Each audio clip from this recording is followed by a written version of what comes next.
What is going on, guys? It is your boy, Cali Mac on the track. Never whack, bring it back. And we are here, Strawhat Sitdown, episode 13. Banger, ridiculous, ultimate, omega, supreme, alpha, beta, zeta, gamma, crazy chapter today, man. That shit was ridiculous. Let's go. And we are here to discuss the ramifications of what in the holy camole just happened in this last chapter. If you read this last chapter, you know exactly why I'm on this energy. That shit was fucking ridiculous. You feel me? Fucking ridiculous. Like there's no other way to put it. Possibly the best chapter we've gotten so far in the entire series.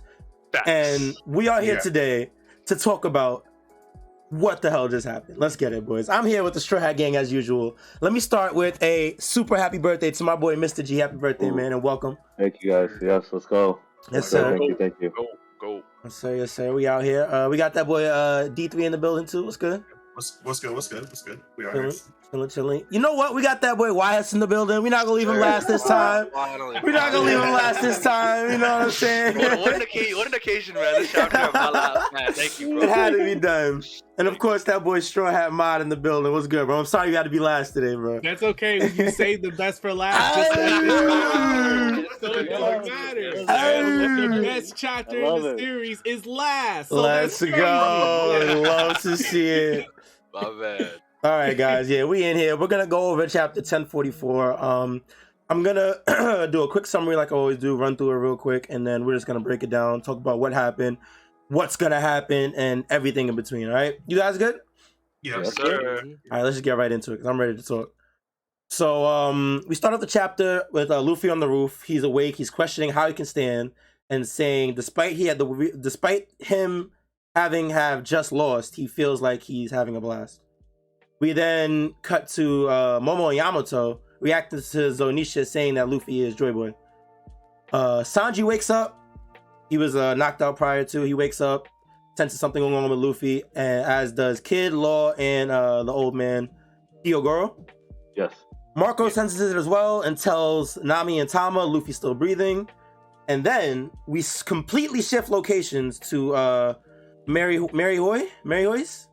I don't know how to pronounce it. I didn't read well, I'm not gonna lie. Mary. We switched to the Mary place where the Gorosei are talking, and they're talking about how the government has always failed to acquire or hold on to the gum fruit, and the fruit might almost seems like they're evading them. One of the Gorosei remarks, it might be as all Zoan fruits have wills of their own, which then leads to the reveal, one of the biggest reveals in the series, that the gum fruit is actually not the gum fruit. It is actually a mythical Zoan fruit, the human fruit, model Nika, aka Sun God, and carries the name of God as well. It's used, so they go on to describe the fruit, and they say that the properties, the fruit gives the user's body the property of rubber. And in combat, they are supposedly only limited by their imagination. They go around, put smiles on the faces far and wide, and they are the embodiment of the warrior of liberation, Sun God Nika. So, and also awakening exponentially strengthens their body, gives them more freedom, and is allegedly the most ridiculous power in the world. So after this big ass reveal, we actually switch scenes. We go to Hiyori and Orochi, where Orochi's pleading for his life, acting like he admired Odin, and that Kaido was just using him. Hiyori is not buying any of it, talking about how her father kept his side of promises and always smiled through everything, and Orochi had no honor and was a complete liar. Really nice scene where Hiyori breaks down, calls Orochi out on his name, and basically stops him from continuing to lie anymore. We then get Kanjuro's Kazenbo pulling up, and as Orochi orders him to kill Hiyori, the Kazenbo ends up coming after Orochi, burning him instead. Hiyori then states, Kazokis never go back on the promises and the dawn will come. We then go back to Luffy, saying he can fight a little bit longer, saying that he's reached his peak, and this is Gear 5th. Oh. We then get Conqueror's Haki coming down from the live floor, Grunt's getting knocked out left and right, and as everyone's getting knocked out, we see a giant hand punch through Onigashima's roof, grab Kaido's dragon form by the neck, and pull him up to the roof.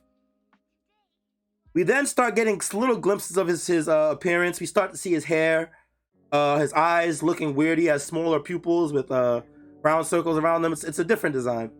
But as we start to see him, he buffs up, folds Kaido within his arms and starts to swing him around before slamming him repeatedly across the ground. Kaido goes to shoot a blast breath. Luffy grabs the ground and grabs it. I guess he would pull it up and uses the ground that he pulls up to reflect the blast that Kaido shoots back at him, and it causing an explosion. Luffy laughs. Kaido says he's sorry about the idiot from before. He didn't want to win like that. Luffy says he's ready, and we get our first glimpse of Gear 5 Awakened Luffy. Oh, baby. My goodness. Yeah, that's about it. Big shout outs to Yhuss for typing out the summary for me, giving me it made it a lot easier to go through it and read it and whatnot.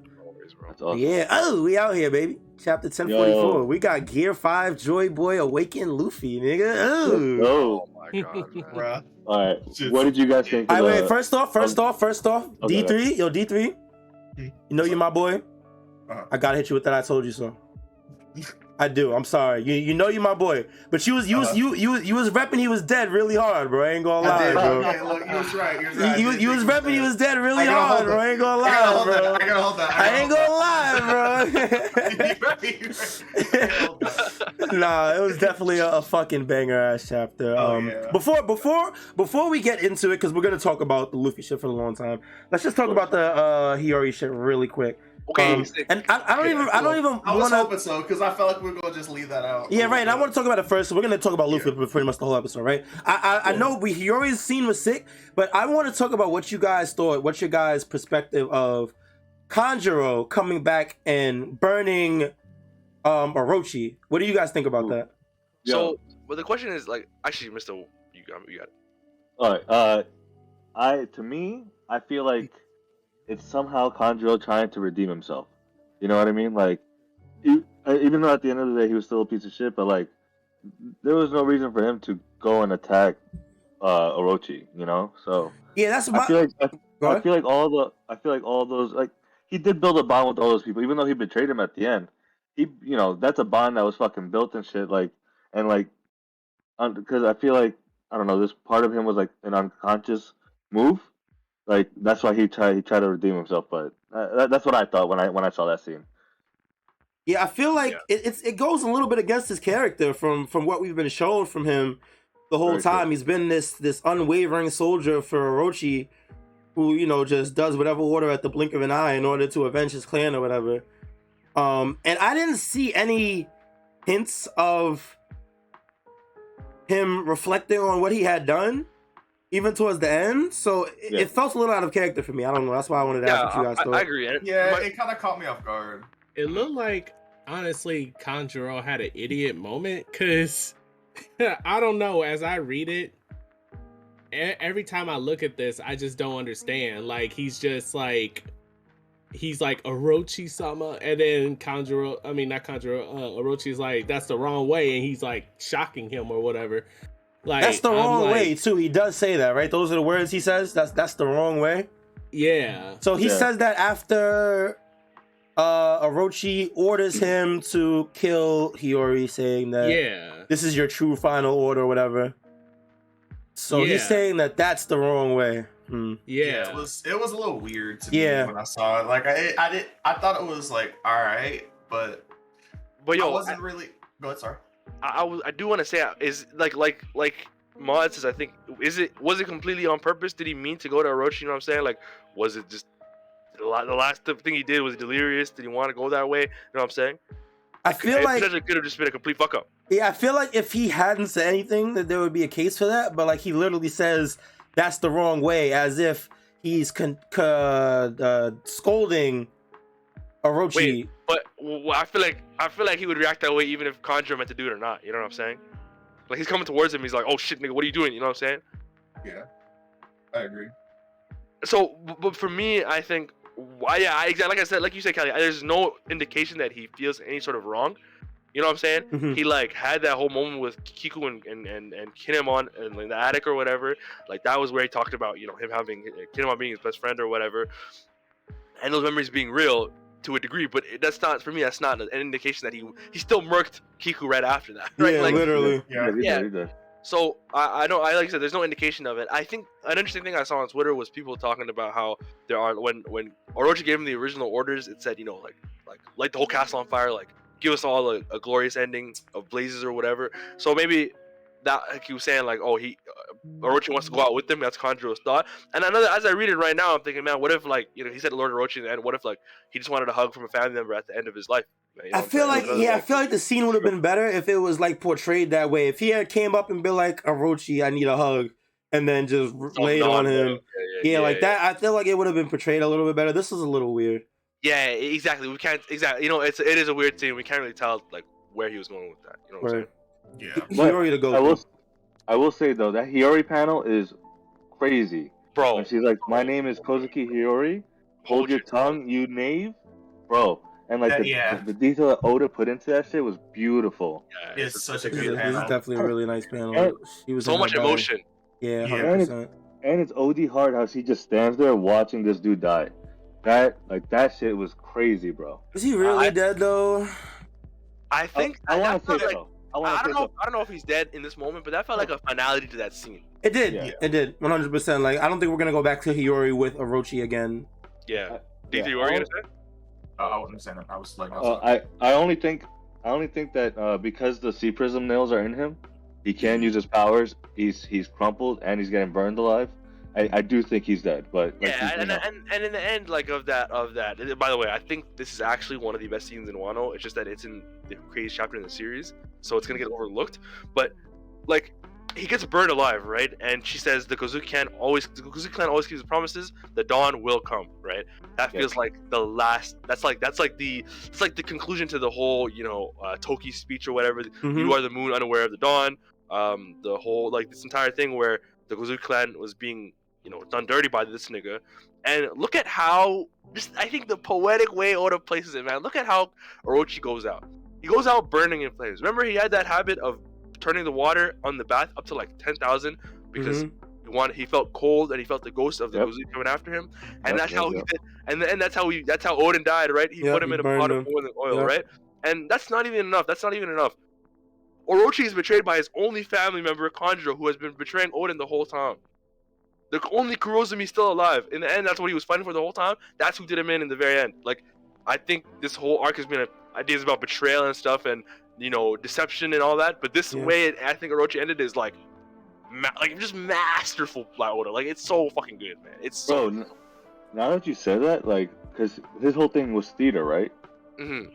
What if he was a fucking triple agent? Like, he was like a triple agent is crazy. He was a triple agent, bro. He would not have stabbed Kiku, brother. You never know. You're playing the role, bro. Maybe, he's didn't kill her. He didn't kill her. Like, you know, like, so. Maybe, man. But like Callie said, like, they gotta like give us more. Yeah, hopefully we get a little bit more on what happened with that scenario. Yeah. Definitely a really nice scene though.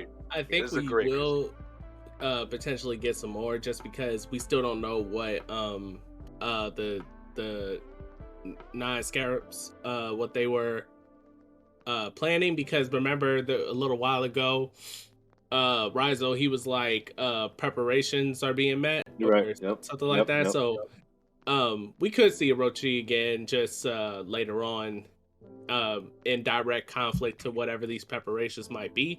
Maybe it's gearing up towards the opening of Wano in some type of way, and Orochi is like gonna like do something to combat that. Maybe, I don't know, but yeah. So I mean, I think we may see him more. I don't think he's dead right now, but who knows? It's One Piece. If this was any other series, I would think he was dead, but it's One Piece. Yeah, so I'm like, I hope he's dead. I'm done with Orochi. Facts, bro. Yeah, so Gear 5th. Great scene, and I have to say like going into this. I was ready. Yeah. I was trying to get into it. I ain't gonna count, bro. No, go ahead. No, like I got you, because going into this scene where Luffy talks about Gear 5th and his peak and how his heartbeat times 20, it is preceded by Hiyori saying the dawn will come and Sun God Nika is here. Yes. That's all I'm saying, bro. Yeah, that transition was definitely really nice. I cannot lie. What a snap this chapter. This might be the best chapter in the series. I'm not gonna lie. No, 100%. Low-key. Yeah, it's definitely up there, 100%. But yeah, this shit. He was out here, man. My boy did his thing. Yo, I can't. Now. Say it one more time, bro. Oh, I was just saying, ain't it so great to be a One Piece fan right now? Like, so great to be alive. Yes. Like, Yes, bro, facts. I was just saying, as I was reading this chapter, I am so glad I started reading the manga after I caught up on the anime. Same. Because I probably would have got spoiled by now. Like, I feel bad for anime watchers that be on Twitter and shit, because that shit is hard to avoid right now, man. Yes. Mm-hmm. Yes. Shit is so rough. where are we going to start? Like, there's just so much to unfold. Man. Like, Oh shit, well I I guess we just start at the form itself. Like, what do we? I think it looks good. Yeah. I like the way it looks. I love how it looks. I love how it looks. Same. I'm excited to see the official colors. Me too. Do you see on Twitter like what the like I saw this post where like they were talking about what Gear 5th everyone thought Gear 5th was gonna look like and stuff like that? Yeah. There was some ugly ass ideas that people had, bro. The only one that I thought it was even remotely close to being real at that point was a Tiger Man because of the story between tigers and dragons. Yeah. Like Yeah, that's the only one I thought that was actually real. But there was some ugly ass designs, bro. Yeah, I like this is so. Yeah, this is nice and simplistic. Yes. I feel like it's not trying to do too much. It's just Luffy. It's just Luffy. Yeah. It's very Luffy. 100%. First, okay. Let me just unpack this real fast. So like, let's go ahead and rip the discussion right off. So this form, like when I read this chapter, I was going insane. First of all, and. And I was going to say, because not only obviously Gear 5th, like, holy cow, Gear 5th, but like, this chapter confirms not only so much, but it also changes a lot of things at how we look at One Piece from this point on. Like, if you were a reader back then and you never saw up to this chapter, once you read this chapter, your mind should honestly be blown with how like different everything should be interpreted, or a lot of things should be like thought about now. For example, first of all, like for a long time, we didn't know if Gear 5th was going to be his awakening or something separate. Now it is something together, but not only that, the fact that it's a mythical zone is like crazy because you know what this means? This means, right, that mythical, like for a long time, right? Like I seen on Twitter also, like after this chapter came out, that everyone's so confused as to why Luffy can change the environment, just like when he pulled up the ground, right? Yeah. Mm-hmm. The thing is, that falls in line with the Zoan awakening, because if you think about it, Luffy he didn't change. He's not necessarily changing the environment by like control. You know what I mean? What he's doing though is he's powered up, and his powered up state, he's allowed to directly touch something and, you know, apply whatever you say, rubber, Toon force, whatever it is, right? But like I said, I think this state though is just a power up. It's not like Doflamingo or Katakuri. It's a power up, just like right, because everybody's awakening is different. So like it's not like they're all gonna be that environmental changing thing, you know? Yeah. Honestly, kind of like how Kaido grabs clouds, like the dragons could grab clouds in a way, you know, like that wasn't his awakening though, was it? It's part of it. No, but hold up, but wait, hold up. That's what I was going to get to. What I was going to say next after that is that don't forget, like, this is a Zoan. So Zoans, they said like way earlier back in Impel Down, a Zoan awakening is essentially a power up, right? Did they say that?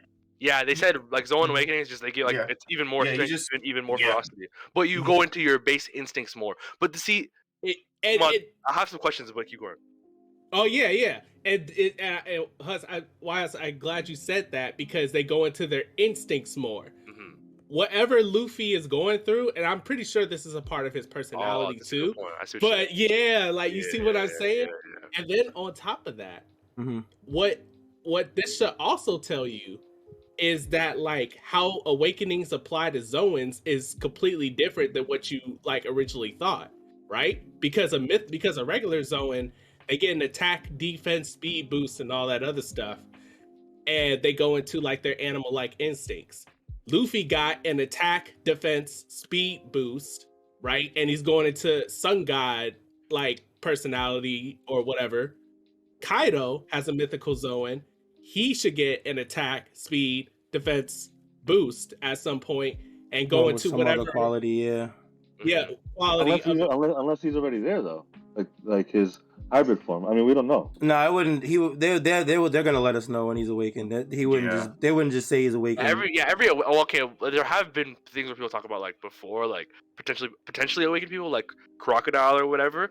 But like I feel like now, ever since Dressrosa, every time someone awakens, they're like, "I'm going to awaken" or something. Actually, Crowded Cruise is kind of like low key, but he said it. Yeah, he definitely said it. He mentioned it, and I feel like Crocodile is kind of like was just almost like, I don't want to say a mistake on Odin, but like he was just like, he said it himself. He was introduced too early, so a lot of people just try to justify his abilities and shit. It's kind of like when people say, "Oh, he's using Haki back then," and like exactly, like, he could have been, but Oda probably didn't have the idea completely back then. Right. So, but I do think Kaido will awaken. I do believe that. But I was gonna say, Strawhat, to your question, was gonna be that you actually answered it with the whole personality thing where he was laughing and he's like, "Why do I feel so good?" and stuff like that. That was so. I'm not gonna lie, you blew my mind right there. That could be part of the Zoan thing, because like you said, he's just tapping into the Joy Boy, Nika, whoever the fuck that is, right? I was gonna say that though. My interpretation of him pulling the ground up. Because he's a mythical Zoan, and these motherfuckers can do whatever they want. I feel like have a ton of different. But I just thought it was this regular awakening that we know, like a Paramecia's. You know what I'm saying? Yeah. Even though he's not a Paramecia, he just did that shit because he can. You know what I'm saying? That's how I. Because if it was regular rock, I feel like it would just explode. I feel like he turned the ground into rubber and it bounced it back. Yeah, no, because you can even see it in the panel. Like he's grabbing and pulling on it as if it's like malleable. Yeah. Like that's not how you can't move ground like that. No, it's very in tune with what Oda wants, right? Because like Oda doesn't want Luffy to be like a serious, super serious character. He likes his goofiness, and what better way to make him like pretty much like the mask? Like those panels just scream the mask to me right now. The eyes popping out, the changing the forms, and then like pulling up the rock, like that shit. Yeah, it's OD, and this fruit is all based off of his imagination. So we'll see how far Luffy could take it. Let me ask y'all something, right? So do we think that his ability are just to be able to manipulate the stuff around him to the extent of his devil fruit? Like, can he just grab stuff and make it malleable, etc., etc.? Or do we think that Luffy is full-on Popeye, Bugs Bunny, Toon Force? I don't think so. I think it was exaggerated for the sake of the chapter, with the eyes popping out and stuff like that. I think it's just like, because if we didn't have this Nika shit, I'm not gonna lie, if his hair wasn't on fire, we could see this just being his regular awakening. He's just nasty at using his devil fruit. He can do Gear 3 without blowing into his arms when he's holding him and the muscles blew up or whatever. He can use regular Paramecia awakening with the ground or whatever. Like, I feel like people are kind of honing in on the fact that it's like Nika and it's a mythical Zoan, when honestly he's just doing what we might have expected his awakening to look like. You know what I'm saying? Okay. Yeah, that's true.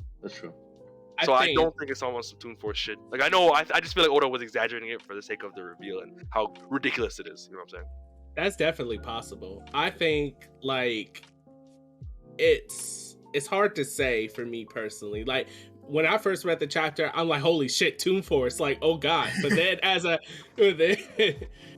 like read the chapter, because I reread the fuck out of this chapter. Like I'm sure so we all did 100%. Yeah, but like as I like reread it and stuff, I do think that it might be for dramatic effect. I mean, I could be wrong still, but the fact that like the world government said that the power is basically only limited by your imagination. But here's the thing. I don't think that was like when they said that was just like metaphorical, like just strictly metaphorical when they said that. I think they were being quite literal, because leading up to saying that, they said it's you.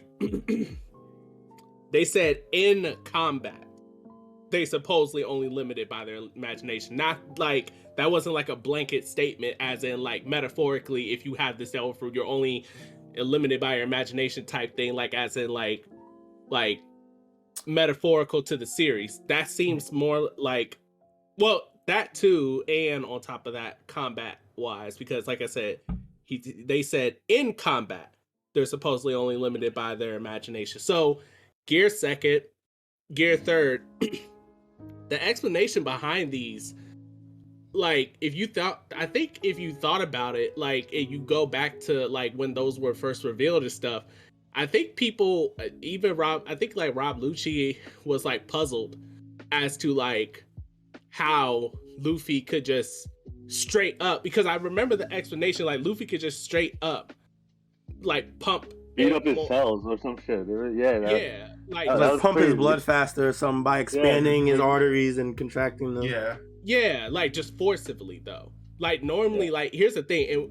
Rob Lucci said if anyone else were to try that, they would die. But because he's made of rubber, it works. But here's the thing: how I understand that being the explanation as to how he's still alive after that.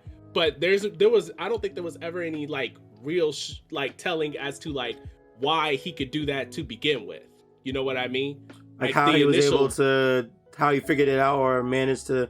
That is kind of crazy just to think of expanding and contracting your arteries and shit. Like, you know, I feel like it could have been like a, I don't want to say subconscious thing, but like, no, like just he was just flexing so. and he figured it out. You know what I mean? But I do get what you're saying though, Strawhat. Like it's like it's like I understand it, but then at the same time, there's like a weird beginning part that I feel like is missing because okay, you understand like transformations in general in like in most like shows or manga or whatever, because there's an initial point as to like explain how they're doing it. There's like an end point to like what are the risks behind it and what like whatever, and there's like a middle point like maybe why they can do it in the first place because who they are or like, whatever. So like the middle and ending were explained. Like ending wise, you know, it saps Luffy's energies, life force or whatever. He mitigated that later down the line. Middle point, he can do it because he's made of rubber. But where's that beginning point? Like what allows him to actually do it, you know what I mean? Like actually like do it. But you think the sun god explains that for him? I feel like it does. I feel like we just got the beginning here, like in my personal opinion. But yeah, I like can agree with that. I feel like if his imagination is the reason, then yeah, exactly. If it fits in with the whole imagination thing, it definitely does. Because at the time, right, all he had on his mind was I need to keep up with Rob Lucci, like with these CP9 guys, because I am not fast enough to keep up with them, right? And then he made gear 3 to compensate for power because he wasn't hitting them in like strong enough or whatever. It wasn't for them though, right? It was for Aokiji. It was after Aokiji, because he beat him, and that's when he realized he needed to get stronger. You're right. But the CP no, but it still applies. CP9 reinforced it though. Like, definitely. He didn't. I forgot about that Aokiji fight. Yeah, that fight was OD too. Oh my god. Yeah, the Aokiji fight made him realize it, but the CP9 thing like justified it, if that makes sense. Like, I mean, that's when he applied it. Yeah. Because he fought them the first time and lost to them bad. Then the second time he saw the Soru, the Soru technique. It was a combination of what was it, Soru and Moonwalk. Moonwalk, yeah. Those two things made him develop Gear second. Yeah. And by that time, he was able to actually punch the fourth strongest guy when he used Hard Body. Yeah, Blue.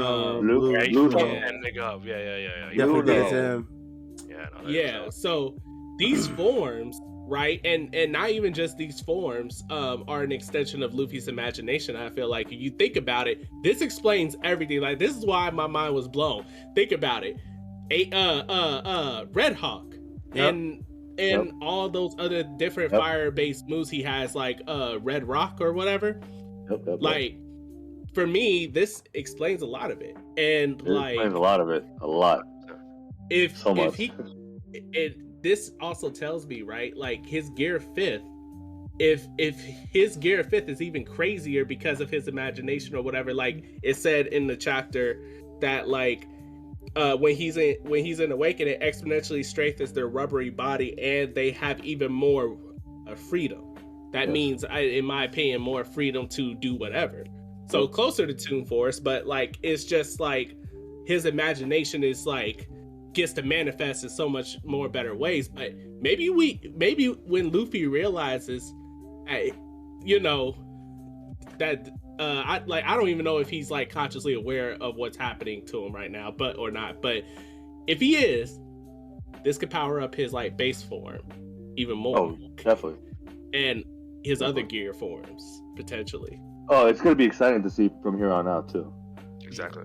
Yeah, no, it's gonna be crazy. I think the way I took the imagination thing was like if you look at where there's the panel where he picks Kaido up and he grabs him from the live floor, when he has him on one arm, he buffs the other arm without blowing into it. You know what I'm saying? Giving me like a Disney Hercules vibe. Yeah, the thing moving, like the air moving anywhere. You know what I'm saying? So, we'll have to see if it's like some real, you know, like everyone throwing the word Toon Force around. I still don't really get the. Like, I get what it means, but like, bro, like, how do we even know what that means in One Piece? You know what I'm saying? Yeah. Sure. No, Yeah, you obviously kinda can't like a tell blanket from. statement. Yeah, you definitely can't tell from this. Yeah, it's just the one chapter. We're not gonna know right now. I love it though. Yeah, let's go back a little bit to Gorosei. Yes, sir. Oh yes. They revealed that the thing was a human for the fruit was the different fruit or whatever. So we were talking about it before we went live, but one of the theories going around right now is that, you know, why are they coming after Luffy all of a sudden if the fruit was so important, right? I think maybe. Well, go ahead. Oh, sorry. No, you're good. Wait, who's coming?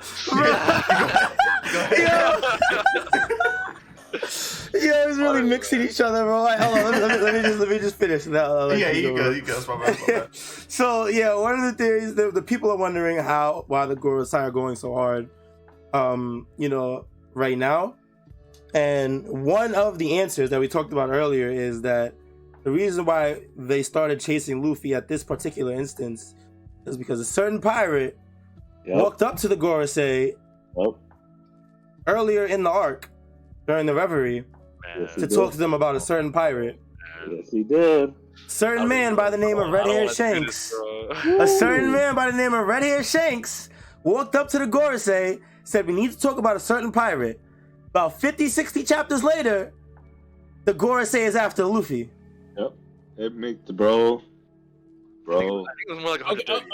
I was making up a number of chapters. Okay. I don't know exactly. Let's chill out. Let's chill out. Because this is slander. It makes sense though. We haven't even said it. We haven't even accused him of anything. We're just saying. Yeah, these are literally facts. Like, this is what happened, bro. Y'all can't fool me. I know these implications. Yo, check the bad guy, baby. You think your words are slick? No. Wait, I will say, but you know what you're saying. I will say, before anything, that I also saw people wondering why they haven't gone after Luffy earlier, but we have to remember that they sent Kuma after the Straw Hats in Thriller Bark, right? And that was right after Enies Lobby, when the world government became aware of how dangerous Luffy was. Yeah. You know what I mean? That was technically for a different reason. Did they say why? Yeah, they said they can't have Luffy just like tearing up warlords, basically. Like, he already took down Crocodile. They hit that under wraps, and it'll be harder because the general public will catch wind if, like, wherever Luffy goes, a warlord just gets defeated. Like, they'll put 2 and 2 together. So they wanted Kuma to go there to assist Moria in taking down Luffy, so that they could stop him from messing with their warlords. Yeah, but either way, it kind of still goes into Kali saying, like, it's not like they weren't trying. Like, but but it's kind of different, right? Like if we believe, right, that Shanks is telling the guru, say like, hey, yeah, the Luffy ate the I almost said it. Sorry. Luffy ate the Hita Hita no Mi Model Nika, or you could say like I guess the Nika Nika fruit. Yeah. Then it's just like, well, then they really feel like they got to go after Luffy for whatever reason, because before, I mean, Luffy, he was still alive, right? After the Kuma thing. So they also go ahead. I'm sorry. Oh, I was gonna say they didn't punish Kuma for failing that, right? They however punished what's his name, Who's Who, for failing to get the Hita Hita. Wait, but how do we know they didn't punish Kuma? He had a deal with Vegapunk, and the next time we see him is like what he does on Sabaody. Yeah. He was already mechanical though. Yeah, he was mechanical, but like my point is that like the next time we see Kuma is him.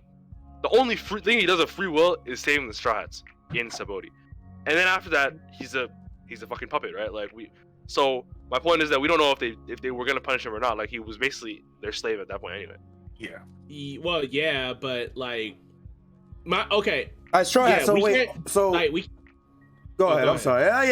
You know, I'm so excited. I'm cutting everybody off today. I'm sorry. I'm sorry, guys. I'm going crazy. You're fine. The only thing I was going to say is that like we can't confirm whether if or not, you know, he was going to get punished, or if he you know, or that was his punishment or not. But I do know for a fact that he was mechanical up to that point. Yeah, like, or at least like he was like cyborg. Like so in my personal opinion, that deal was already underway. Or I think that's what I'm saying though. Yeah. So we don't know if he got. Yeah. So like. My thing is that like I guess I'm applying like the and I guess it's considered Octum's razor when you're saying like we're just going to go with the most simplest solution, might be the most easiest to explain or whatever, but I don't know. I just don't think that they had plans on punishing him for not messing with that, because I do think that sometimes warlords and other things got pulled. I mean, hell, look at Shanks just walking up to the Gorosei. And speaking of that, hold up. There's something I just thought about. How is it that Shanks can steal the Hita Hita from their ship when they're being transported, and the Gorosei are just completely fine with him walking up to them? I think that's just a thing that has to do with status. You know what I mean? Like double agent, baby, double agent. Well, that's definitely one explanation for it. Yeah, I don't even think it's on some. I don't even think it's on some pirate shit. Like how he's such a great pirate. I just think there's some shit we don't know about Shanks. Yeah. That lets him talk. Maybe maybe Shanks leads the sword. What do we know? So Straw Hat, I got a question for you based on what you said. Do you think you were basically saying that the government wasn't aware of the true nature of Luffy's fruit, right? So when do you think that they became aware? That's such a hard question to answer, just because like it's so weird to say that like up to this point they didn't know, because I mean how would they not know, right? But because like I mean it's just I just don't know, because like they didn't explain it up until this point as to like why they needed to get Luffy. They literally put Robin on hold on hold to get Luffy at this point. They didn't do that before.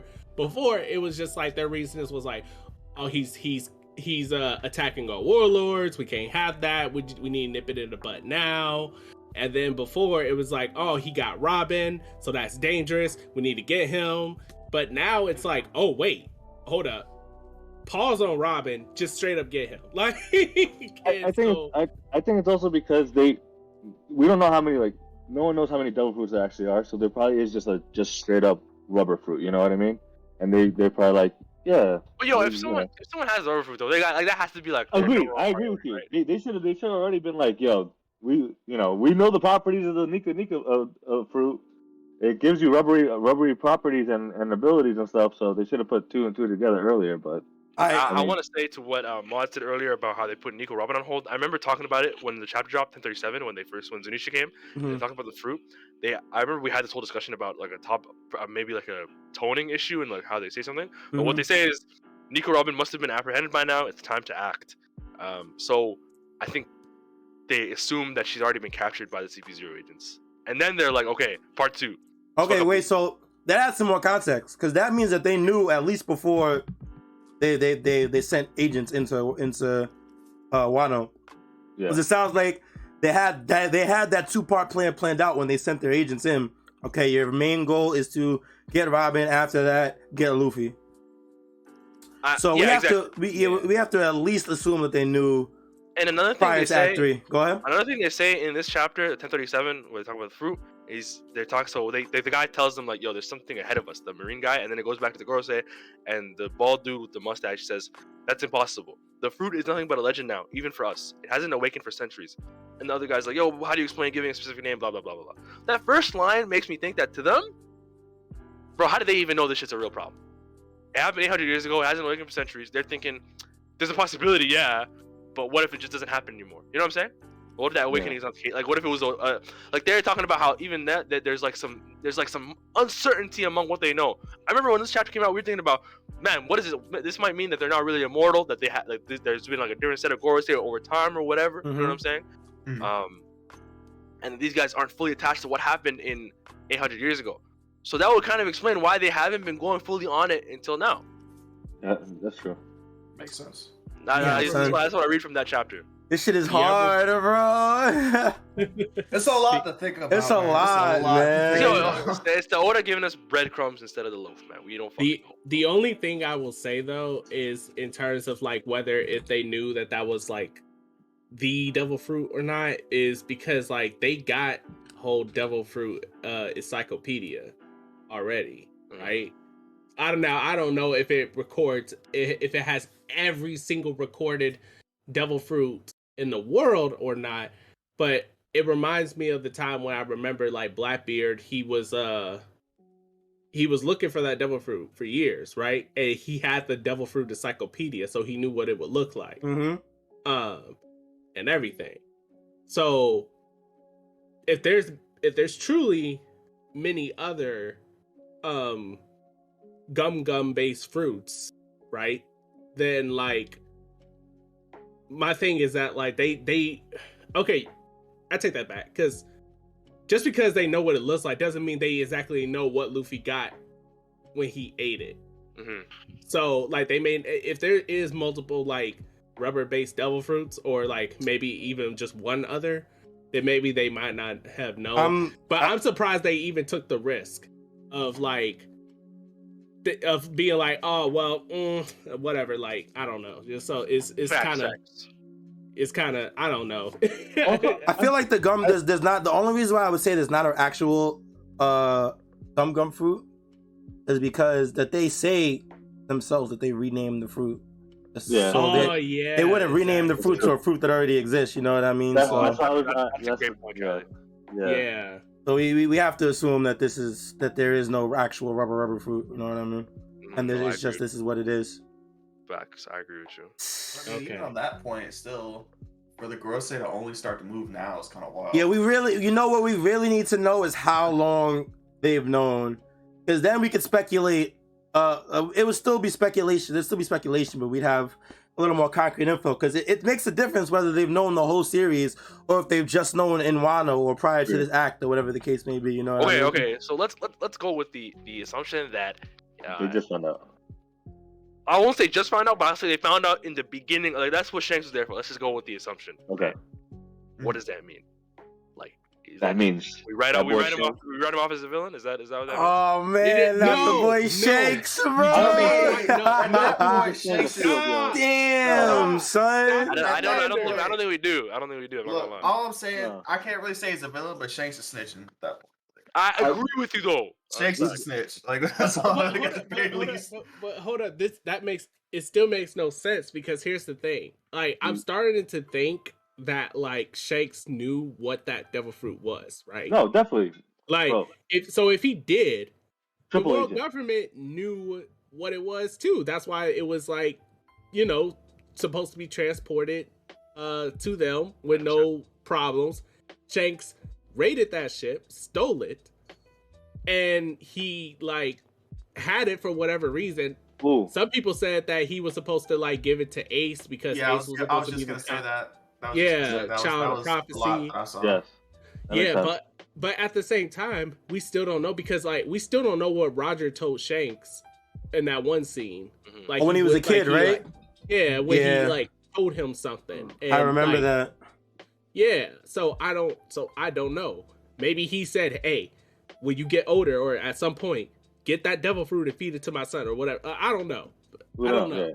Yeah. Could have said anything, but or he just told him that he had a son, and then it was up to Shanks. Like, you know, Shanks had like, I'm gonna get this fruit. Like, this is the fruit I want to get for Roger's son. You know, to like lead into the future. Put him on the path. Yeah. Well, no, he didn't have a son yet because But he was planning to though. He was planning to, but here's the thing: he didn't like the crew only disbanded once the crew disbanded completely. Then that's when he met what's her face Rouge, Rouge. But he already had the idea of getting an heir during that time. He did tell Rayleigh like my son's gonna be the one to find, even though it might have been joking or whatever. Yeah, but my problem is that like he don't know if he would have had a son or a daughter necessarily. That's come on, you know. Chauvinistic, you know, male society. No, I'm playing. Oh no. So wait, so Roger confirmed sexist play? not hashtag cancel Roger, bro. Oh man, that's tough. Oh, we canceled everybody, man. Him, Shanks, bro. Most fathers hope, for the most part, most fathers hope for a son.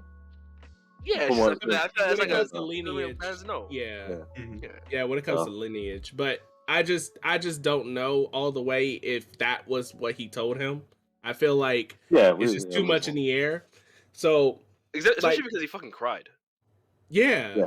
It made Shanks cry, right? Yeah, it made Shanks cry.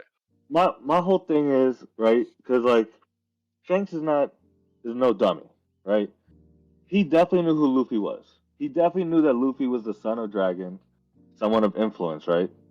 Someone with a D. I don't know, just the fact that I just feel like Shanks might be working with the government, sure, but he definitely has his own agenda. He has his own agenda that's like will betray whether it's the government and Luffy at the same time, or like we don't know what it is. But like he's got plans that we will see in fruition soon. I completely agree with you. Like I just don't believe, like I'm not under the assumption that like Shanks is just Roger's like assistant, you know, like just making no. Yeah, put it in the world on the right path. Yeah, I don't think Shanks is made as a character just to be a martyr for like Roger's dreams. Yeah, I completely agree. I just feel like it's gonna be, and I don't think Shanks is a villain. I hope not, and I don't think there was enough even evidence to say that he is the villain or he is a villain. I don't think that at all. It's not. But I agree with Mr. when he says he definitely knew what that fruit was and he knows what Luffy is too. When I don't know if one of y'all bring it up in this chat, but in the Twitter, but when Kobe stops Akainu, Shanks says you've changed the fate of the world for like forever for these 2 seconds. You know what I'm saying? Which resulted in Luffy living, right? So I just think he knows, man. I'm not gonna lie. I just think he knows. I don't know if he's engineering it. I don't know if because I agree with Mr. when he said that if you see a kid named Monkey D whatever in the East Blue, you got to think he's related to Garpor Dragon, right? Yep. This is how you have to think that. Right. And then he left that there on purpose, bro. Oh, that's what I was gonna say. That's literally the next thing I was gonna say. The question is, did Luffy eating the fruit, was it an accident? Or was it based to fear him? It wasn't an accident. It was not an accident. That's crazy. I think it was an accident. Fuck, bro. Maybe I'm looking too deep into it, but like, you know, it's kind of wild that Luffy got the fruit while he was still a kid too, because that gives him so many years to actually learn and understand the fruit before he actually set off to actually be a pirate. Bro, Shanks was at the East Blue for a reason. For a reason. And the only thing that was in that spot of East Blue was Luffy. And Ace. Was Ace in that spot of East Blue? Because Ace had already left. Ace had already left at that point. Ace left you bugging. You bugging. Ace left 10 years later. Yeah, I'm bugging. I'm bugging. Yeah. But so it could have been the Ace thing, for sure. It could have been. All right. Real it's quick so though, crazy. So where was Ace at during? He was with the Don. And Yeah. He was with Don. Yeah. Luffy was in the town. Yeah. Bruh, Ace was supposed to eat that fruit. I'm saying, look how he did that, bro. Yeah, Garp brought him to the Don after Roger. Well, it was like I think Ace grew up. Was Ace a baby with the Don? I don't really remember. I don't think they ever told us, honestly. I don't know. I don't think they ever told us. 3 years older than Luffy. I knew that. Yeah, but like, was he there as from birth? I don't know. I don't think we never got Ace's like upbringing. Because I remember we see people like clowning him for being like people talk about because I remember he's talking about like, oh, what if Roger had a kid, and then everyone's like, if Roger had a kid, that kid'd be the fucking worst, blah blah blah. Like I can't remember how old Ace was. You know what, man? I don't fucking know. Doesn't remember. Either way, but Ace was in. But Garp was scolding him for doing that because he kept going into town, I think, doing that. So he could have been raised there. He could have been brought there later down the line. But I knew that like his mother died when she gave birth to him. So it was up to Garp. I'm pretty sure. I'm confident. I'm going to be confident when I say that he was raised at Goa Kingdom since birth. I agree with you. I'm leaning towards that now. So like Ace was there the whole time. It definitely could have been Shanks trying to find Roger's son or whatever. See, like I kind of get it, but at the same time, Shanks literally left an open treasure chest with a fruit right beside a 6-year-old kid. Yes. And then after Luffy ate it, Shanks didn't freak out that much. He was a little surprised, and he was like, whatever, you know. I feel like he did kind of freak out a little bit. Like I don't know. Yeah, he was like shaking him. He's like, "You can't swim ever again." Blah blah blah. Yeah, he was in his face about it. It doesn't seem the right reaction if you literally know you have the devil fruit of an actual god. But okay, now D3, I agree with you. Ooh. But my question then becomes, how much do we associate this with it being fucking chapter 1, bro? Yes. I don't want to say that. Yo, D3 rolled his eyes with the swiftness. I know. It literally, it's whack. It's like there's not much you can say in against that because I know it's whack. Because you can't what can you say after that? It's like, oh, if it was chapter 1, he didn't have the idea. It's fucking whack to say. But I actually think that might be the case here. You know what I'm saying? Because we do agree that there's no way Shanks didn't know that wasn't the gum fruit. You know what I'm saying? Yeah, there's no way. We can agree on he that. literally specifically stole that from a specific ship and beat Who's Who for it. So he had to know he had to know what he was getting. So that proves my point even more. To it would have been the freak out wasn't enough for me to feel like it wasn't intended. Yeah, for Luffy to have that fruit, because also if you go out of your way, or me personally, if I went out of my way to beat a fucking government member and steal a fruit that was known to have the power of a god, I would not leave it on open in a chest right next to a child in the middle of a bar with more people in there. Come on. So you're saying Shanks put that around? It was a plant. The box was right beside Luffy on the box was right beside Luffy. It was a plant. Hold up. Depending on where Shanks was and where Who's Who was when they were transporting that devil fruit, I don't know. Maybe it's possible that he just so happened to have run across Shanks, and Shanks is like, sorry, bro, you crossed my path. I'm raiding your shit. Real quick. That surprise reaction is the only thing that's throwing me off. Unless Shanks is the fucking greatest actor of all time, I just don't see any logical reason, if he knew that was the devil fruit and he wanted Luffy to have that, why he looked like that, and why he was so perplexed as to why Luffy would eat that fruit. And he was, and the whole crew. It wasn't even just him. His entire crew was looking like if it was any other show, I would be like, okay, you're right, but it's One Piece. No, I agree. It's Goda! It's One Piece, bro. I would not be surprised if it came down to the fact that they did that shit intentionally just to make it look like Luffy wasn't supposed to eat it. But wait. Here's the thing. Hold on. If Luffy was supposed to eat it, Mad, let me go. Go ahead. It brings a few things into question, right? Mm-hmm. Who got what? He was sent to prison after he lost the fruit? Yeah. he was probably like, yo, Shanks was to the government. Yo, Shanks took that shit from me. They're like, you're lying. Shanks wouldn't do that because he's working for them, right? That's why he's able to go in and out of the fucking military base without there being a big ass issue about it. Not just that. Okay, I was only half joking when I was saying that Shanks could be, lead sword. I was only half joking. Bro, no, but it's not just that. But I mean, like I said, he has his own agenda. Once Luffy eats the fruit, what does he do? He puts his life on the line, gives up his best arm to save Luffy. Gave his right arm to become like the right hand of God in a way, to save a god. He's spitting. So like, there's a lot of things early on that shows like he definitely knew how important this fucking fruit was, and him knowing that makes me believe that him leaving that fruit in front of Luffy, knowing who Luffy is and who he's related to, is why he did that. But that's here's okay. Everything you said there, you mad spitting for. The only thing though is that Shanks giving his straw hat to Luffy is the point where he believed in Luffy, not the devil fruit.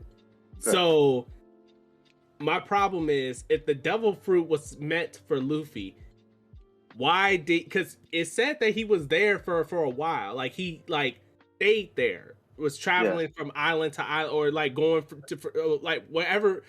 He was there for like a year. Yeah, he was there for a whole year.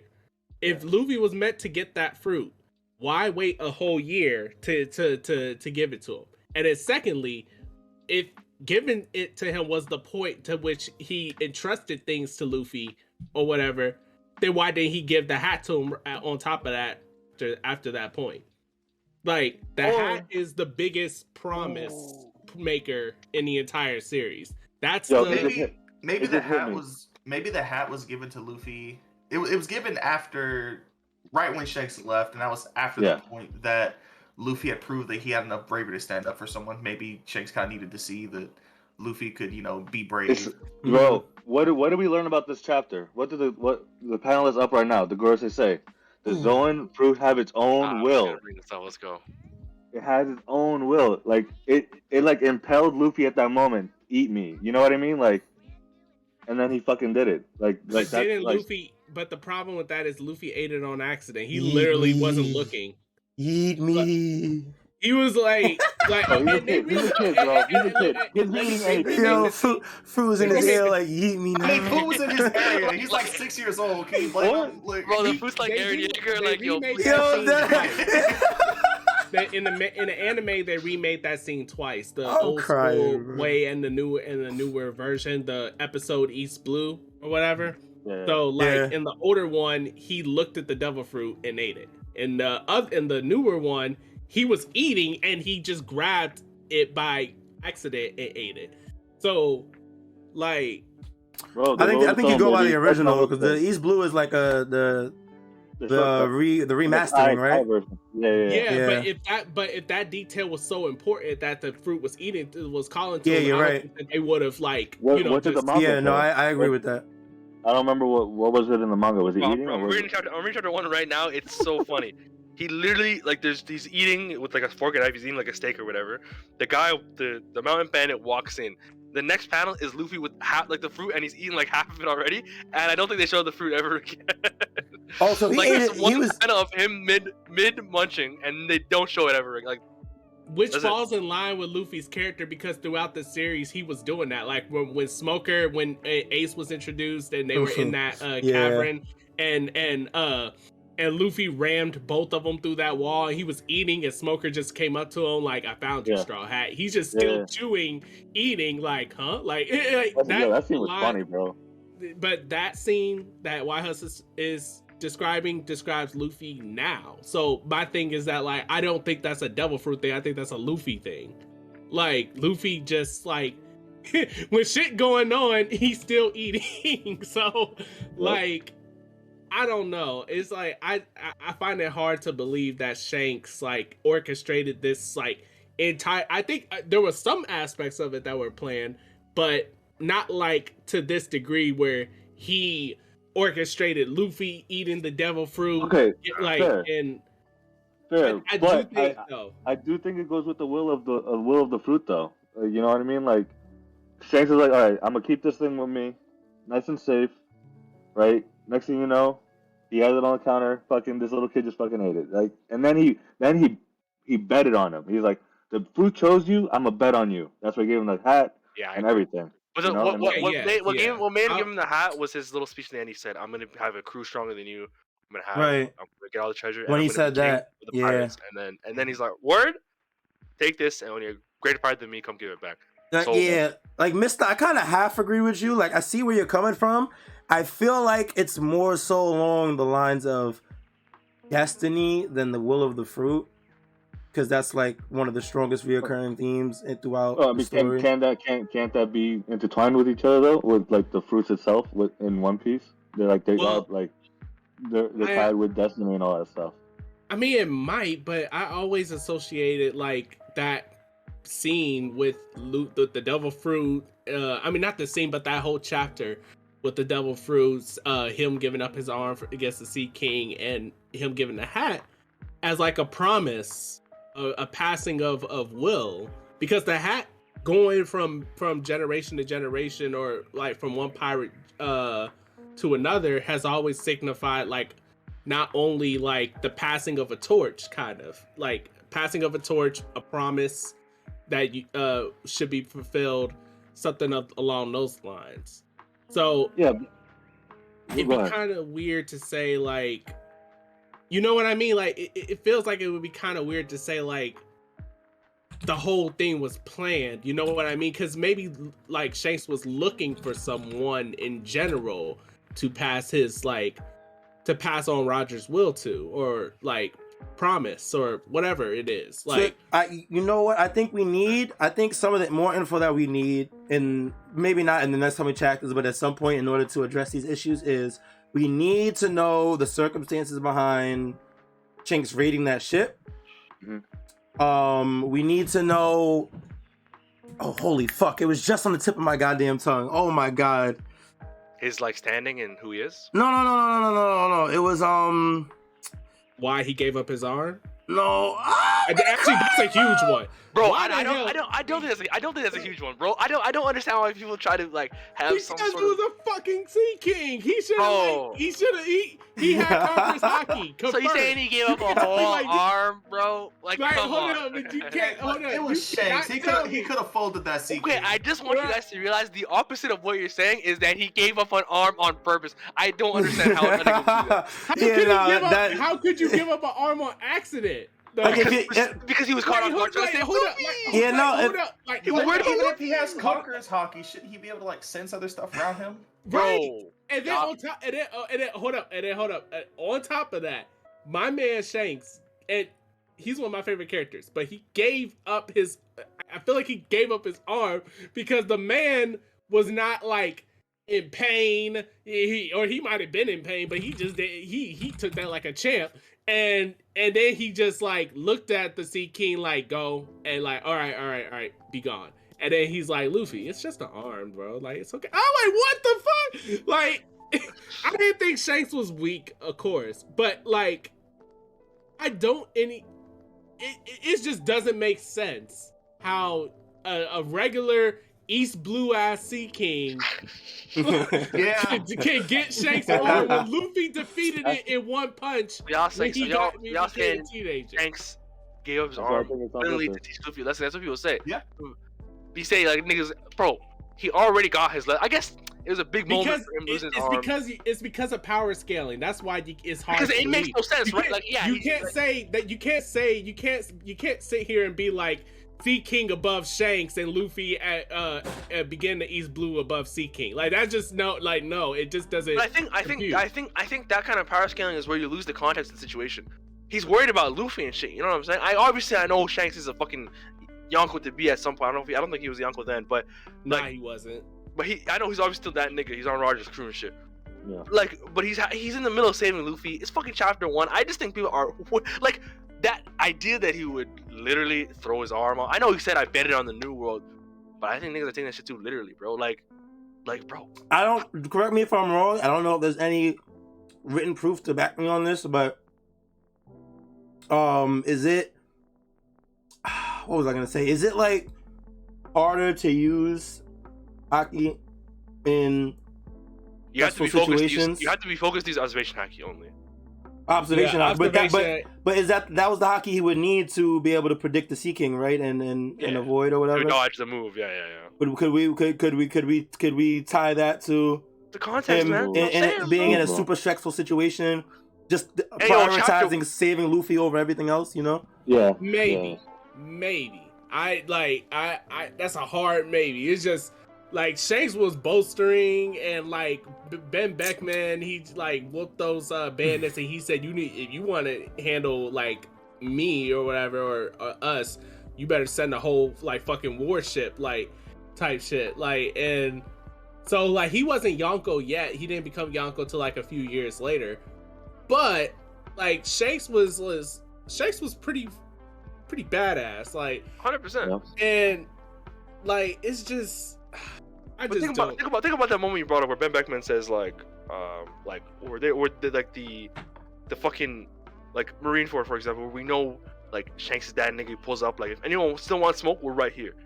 You know, and Mihawk says, you know what, this wasn't in the contract. Blackbeard's like, nah, I don't want to smoke with Shanks right now. All these niggas back off. We know Shanks is that nigga.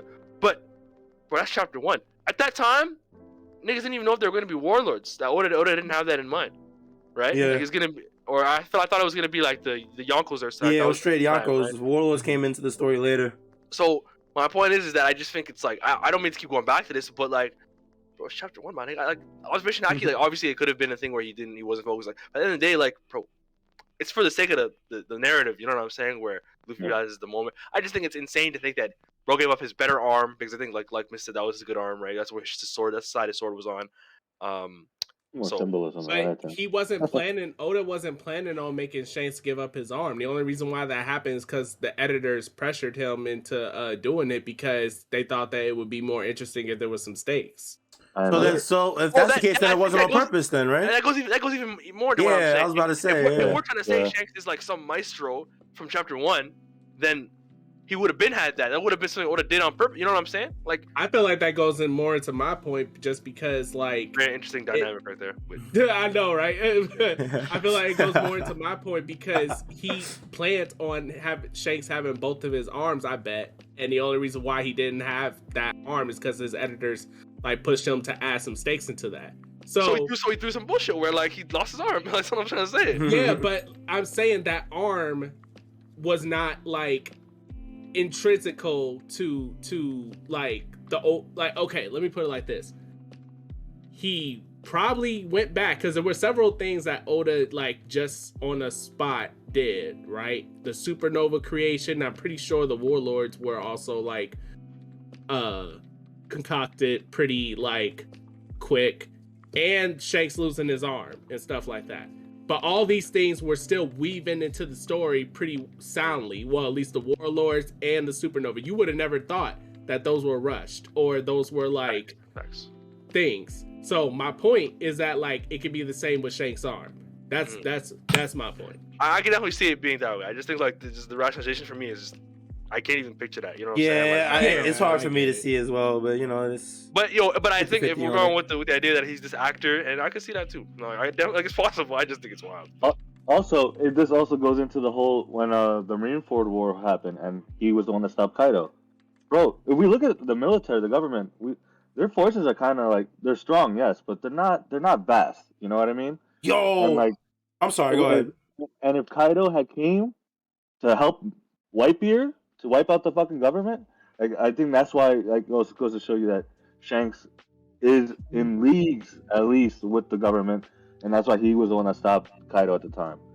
Like it's a lot of nuances, bro. If Shanks, I was gonna say I saw something. Wait, this became a whole Shanks discussion. I just noticed that. it's been a Shanks discussion, bro. But yeah, we just got some new context for it, 100%. Yeah. I will say a little off topic. D3. I hope that we get that Shanks Kaido interaction during the Kaido flashback. Yo, I didn't even think of that. Yeah, bro. it just occurred to me when Mr. brought it up. If we can get some context on that. Yes. Man, Because we definitely need to know some more about Shanks and stuff. Yeah, well, I gotta know what he told them because I know they didn't scrap because this guy's crew was blessed. What's up? Yo, what if he was like the real Joy Boys there? You know what I'm saying? That's my number one idea about him, where he's saying like, there's a nigga out there whose potential had to be the real Joy Boy. He'll give you a fight in a few years. That's what I saw on Twitter. I was just about to say, like, ooh, damn. That's my run. That's what I believe in the most right now. Like, it makes sense to me because they didn't, or maybe he promised him a Poneglyph or some shit like that. Like, because they didn't scrap or nothing. Because this nigga's Shank's crew. You said, or maybe he promised him a what? Yes, a Poneglyph maybe. Oh yeah. Like, you never know, right? I definitely don't think they fought for sure. So it was also like we got to know what the negotiations look like there. Because you're not making Kaido turn back from a fight. Bro. Yeah.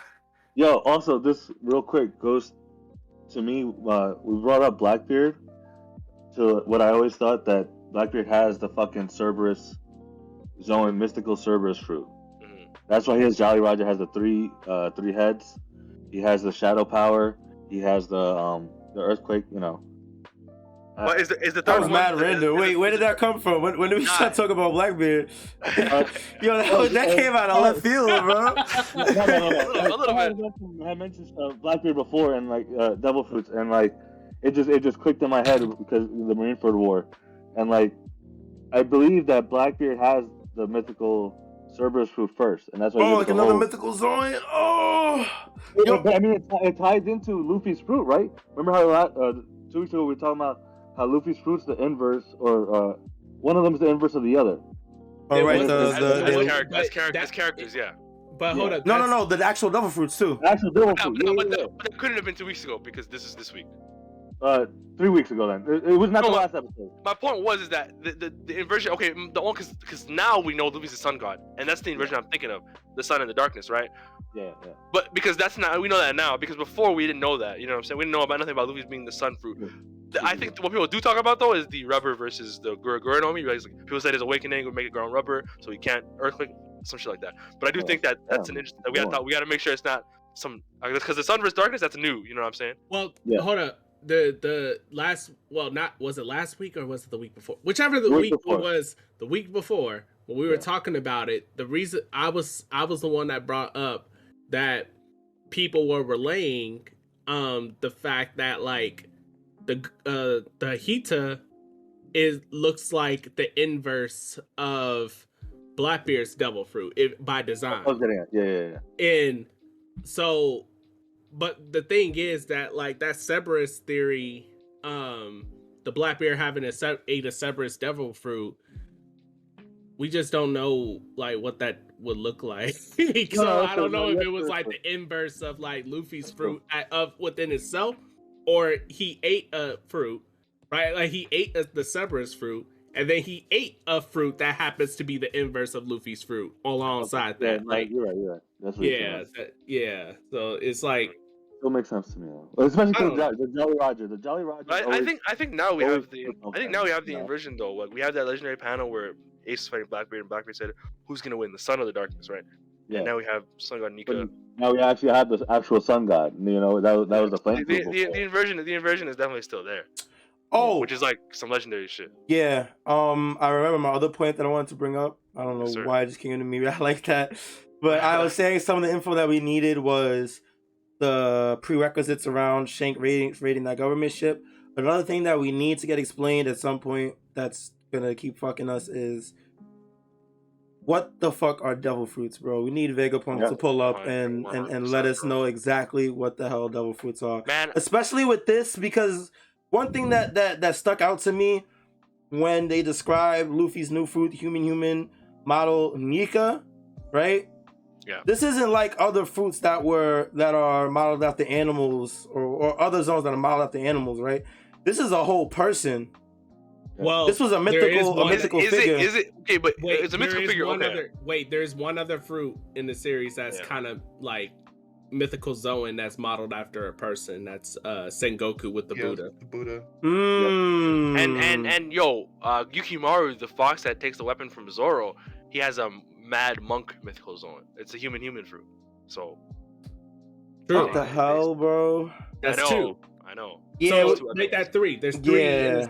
And and the thing is Nika a real person who lived like I don't. Well, they know were if- talking about Nika during the Who's Who Jinbei fight, right? Bro, Yeah, I think that I Even think if he that was a real person, how did he die and become a devil fruit? Bro, I think that was just Joy Boy. But And Joy he Boy, go he ahead. had the Nika Nika no Mi, and that's how he looked with flaming hair and shit. But didn't Horogoro say that Luffy, when he was in Gear 4th, looks like the Wisdom King or Wisdom Yeah, God? I but he feel looked like Buddha, I think that right? was exactly. I think that because that's his Gear 4 form, right? Yeah, But yeah, I'm yeah. talking about like his the Gear 5 with the fiery hair or whatever. And I think Yeah. that Gear 4, the Wisdom King, is like a shout out to Japanese mythology and stuff because it's one. Yeah, I think it was more of an analogy than Exactly. actually. Yeah, and my point specifically is the Gear 5 where he has the fiery hair and shit like that, and he's always smiling and laughing. I think that's just Joy Boy because Joy Boy, I'm assuming Joy Boy had that fruit because that's Zunisha said Joy Boy has returned, right? And they said that fruit has not awakened for centuries. It's been evading us for 800 years. So 800 years ago, that fruit was awakened and in action. Yeah. Who do we know was a big figure 800 years ago? Joy Boy. And he is the one, bringing, smiles far and wide. You know what I'm saying? Like that analogy fits him perfectly. So I think that person, Who's Who was talking about is just Joy Boy with Nika's fruit. I don't think Nika is a real person. I think Nika is like some embodiment of some legend. You know what I'm saying? Or some god, that figure. But I don't think he really existed in the world. I have a comparison actually I've been wanting to think about. I don't know if I brought this up to you guys before, but let's take for example the Skypiea, how they talk about the snake that they're sacrificing people to in Nolan's flashback. They call that the sun god. Okay, so let's say that was like 400 years ago, and that's 400 years after the Void Century. So I think this is an actual thing, something we can look at in real life, where in real life, religions and mythology and stuff, as time goes on, like they kind of become warped and in a weird game of telephone. You know, like how there's like in Islam and Christianity, Jesus existed in both those, but in a different way. You know what I'm saying? So my point is that maybe that there's some sort of like over time things get manipulated and changed differently to where the original story is lost but represented in different ways. I'll give you another example. King and Kaido, when they're talking about Kaido potentially being Joy Boy still, King says legends are legends. So even a Lunarian doesn't exactly know exactly what's going on and has some concrete belief in it. So my point is that I think that whole Sun God Nika thing is literally just Joy Boy with the Devil Fruit. I don't think Nico's a real person. I will say that you did make some valid points. The only thing has me a little bit skeptical on it is the Void Century. Mm-hmm. I feel like if, let's say that Joy Boy was Nika, right? Nika was an actual figure 800 years ago who had whatever devil fruit it was, or whatever the case may be.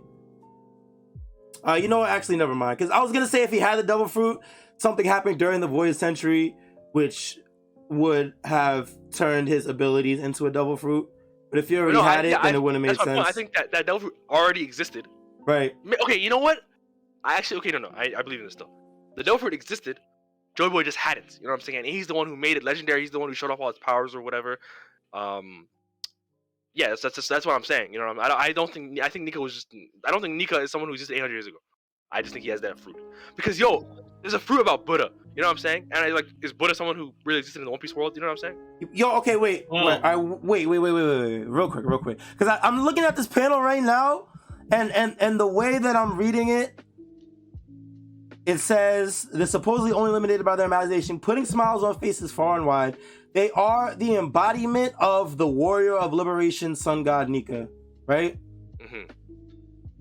To me, it makes it sound like they're embodiment of this person. Of some person. Right, but it could also be their embodiment of the legend. So I guess it could. That's how I'm looking at it right now. I think it could be interpreted either way. And what really makes me think that is that he said Joy Boy has returned.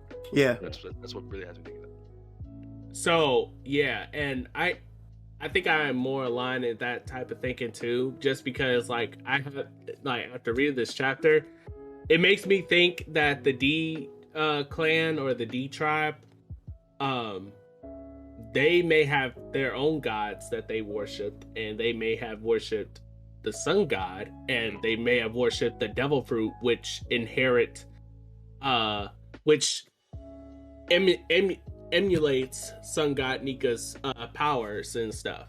And maybe Joy Boy either stole the fruit, ate the fruit, or whatever against whatever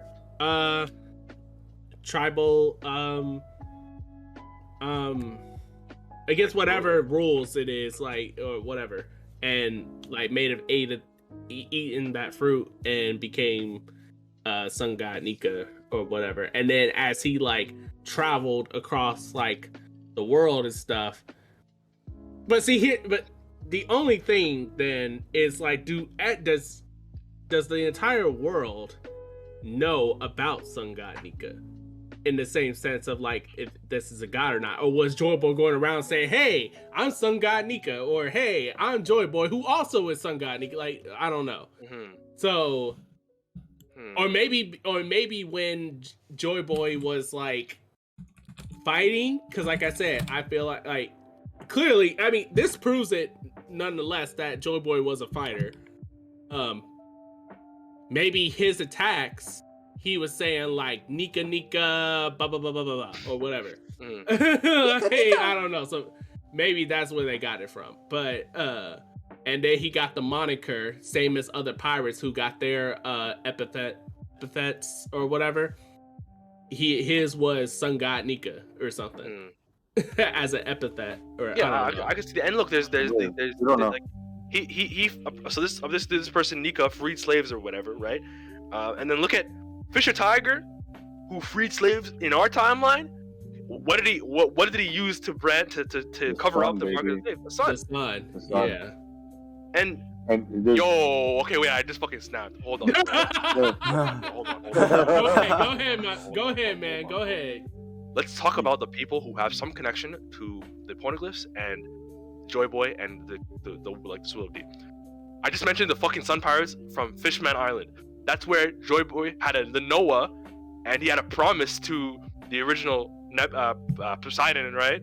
So that was one group of people who was related to Joy Boy in some sense that had some idea of the sun, right? And that's their whole goal, is to get to the sun. The Shandians, they're from, remember that whole cover story where there was the people from the moon, which is the Skypians, the Shandians, and I think it was the Birkins or whatever. So those people, the Shandians specifically, were guarding a poneglyph, and they were supposed to guard the city of gold, this poneglyph. And now that Roger brought it to its end or whatever, that they said they felt their purpose was fulfilled. That's another group of people who had some connection to the Will of D and the poneglyph and Joy Boy or whatever. So, and they worship the sun god. The Lunarians I think the running theory is that they used to live on the Red Line, and now that's where the Marijua is. So people have the idea that they've been wiped out, right? And they have some idea of Joy Boy and stuff like that. And so my point is that all of these people who have connections to the poneglyphs and Joy Boy all have some idea of this sun god figure or this Joy Boy figure. So I do think that this whole shit is connected. And back then, Joy Boy was maybe allies with all of these groups of people because they still have these records of the sun and the poneglyphs or whatever. And they specifically those people are allies to the whoever created the poneglyphs. That connection, that's what the connection that clicked in my head right now. The whole thing with the sun and shit. Hey, look, this is why who's talking to Jinbei, because he led the Sun Pirates. Right. I was just trying to get some more context going back to the chapter where who's who fought Jinbei.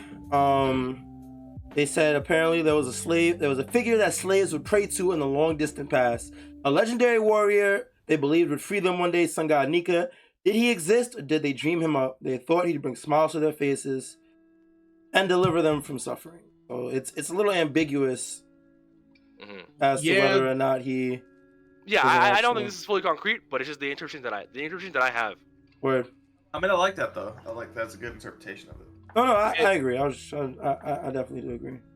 And you know what's interesting about what you just read too? Like what he just said, that slaves would pray to Sun God Nika, as in like they would hope he would bring smiles to them, hopefully free them someday and everything. So that's why Who's Who asked like Jinbei, you must know something about this because you're a sun pirate, or you were of the Sun Pirates and stuff, right? So whether if Nika actually freed people back in the day or not, maybe like he like brought smiles to everyone wherever he went, and slaves remember a time when it was like that.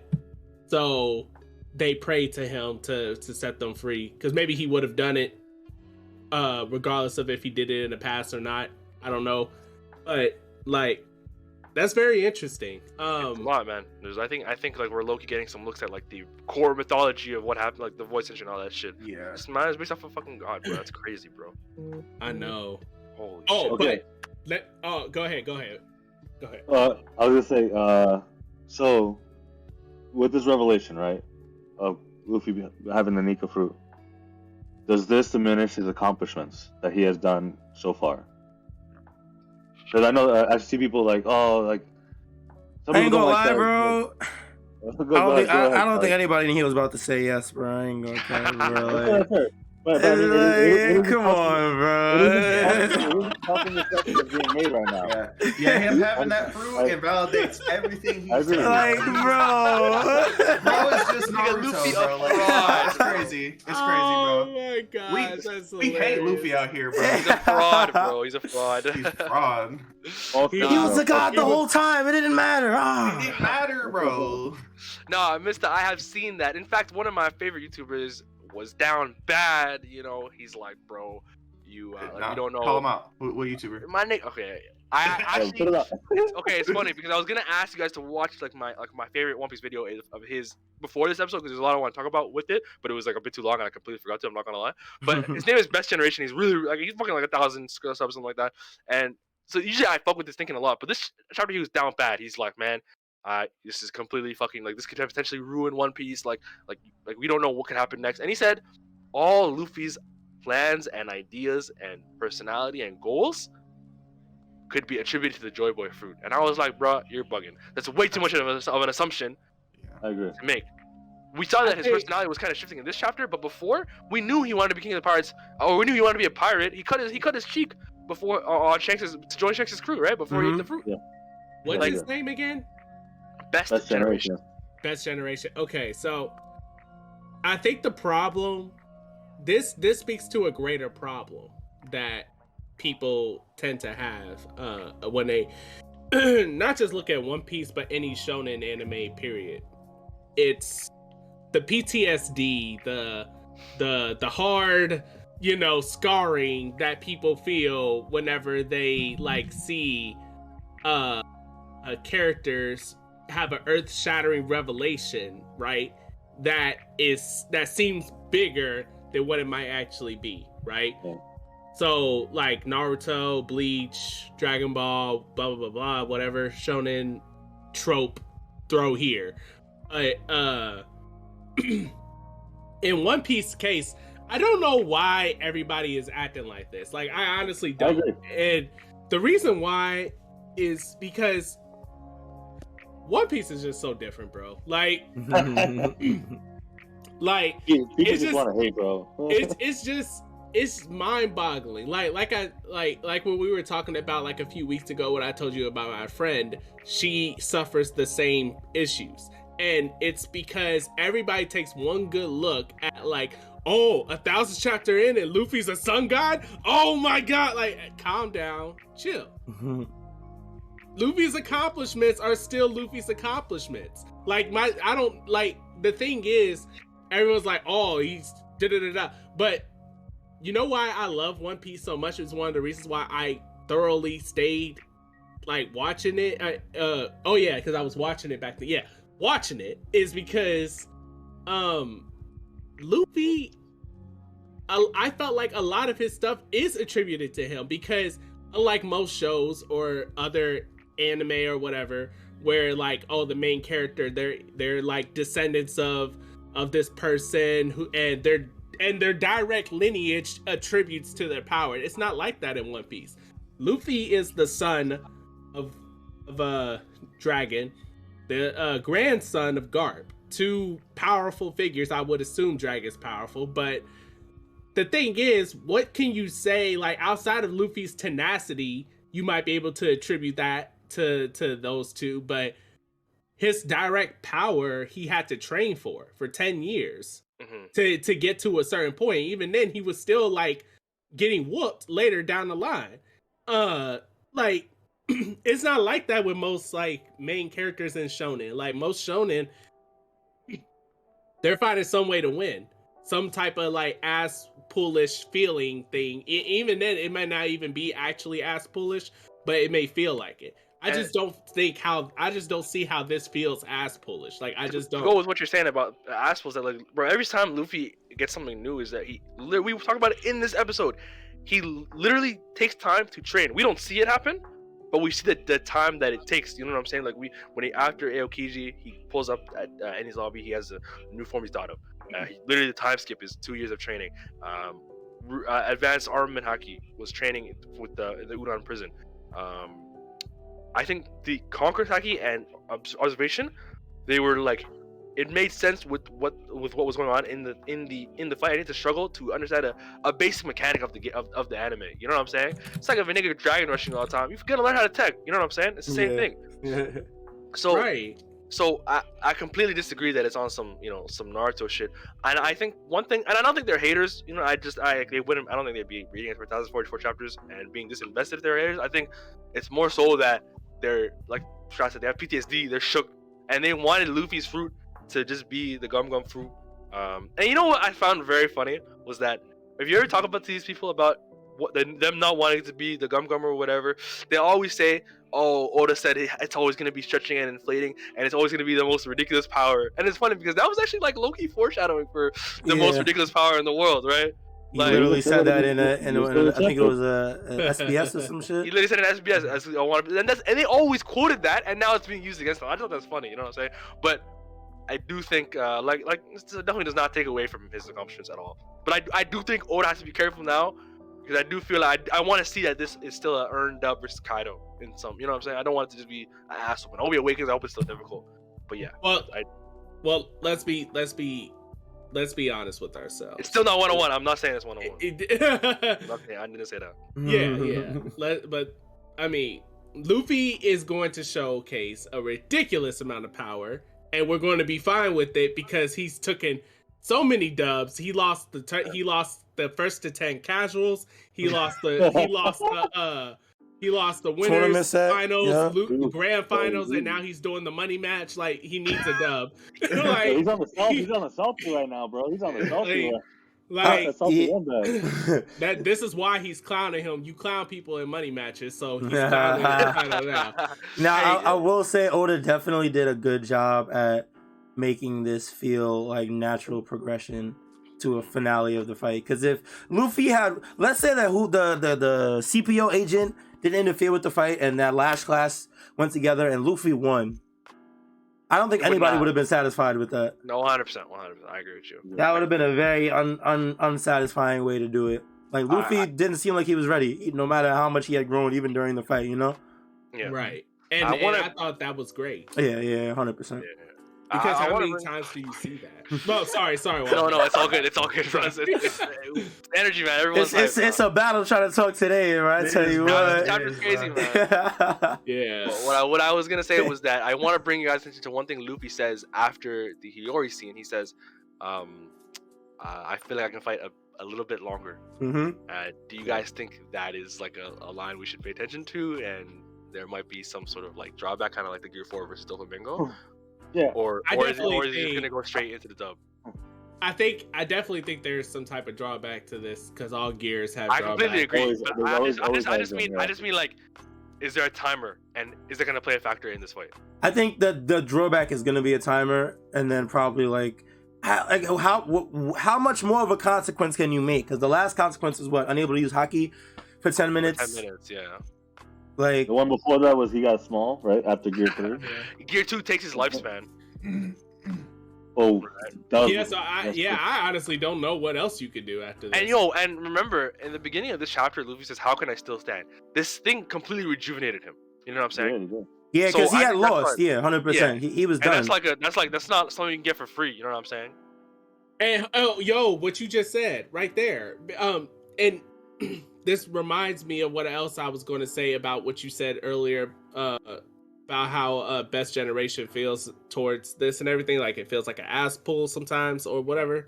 Like, the thing is, literally all awakenings are ass pulls. And the thing is, because what did Doflamingo say? He said that awakenings, like they happen on their own. It's almost like you have no control over it. Is that a fact?